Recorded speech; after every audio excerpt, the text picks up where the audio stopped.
Ngày này lại tầm bộ tiền ăn mà đòn bộ tiền là vì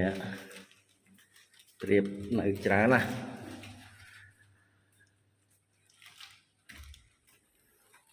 hàng nào này bạc lượng mà làm tuần tịch hot mà này làm tạm chọn này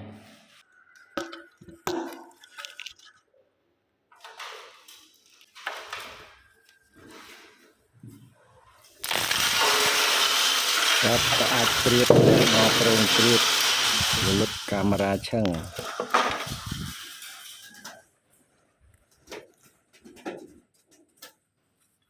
nhé thì giúp mình lại chắp rú rồi bạn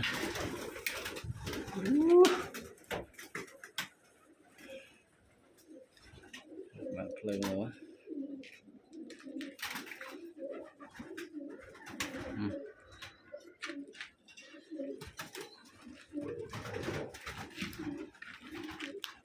con đi con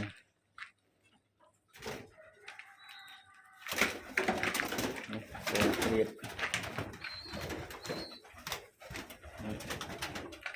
con mình tới tiếp con đi từ tôi nó ăn hà rồi đó hạch bên trong một tàu đó này con với này một con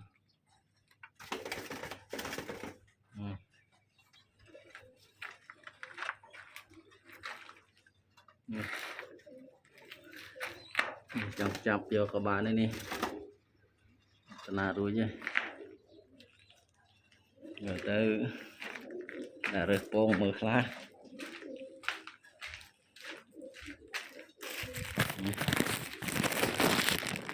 bọc bia ngõ ai này ngọt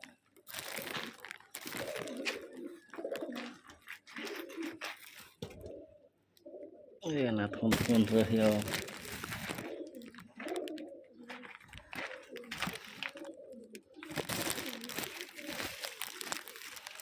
đuôi con với lá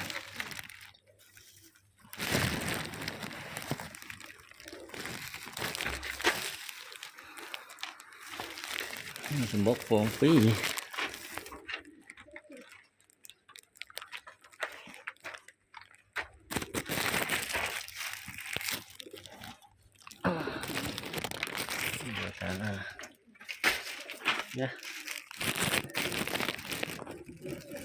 đấy các bạn ơi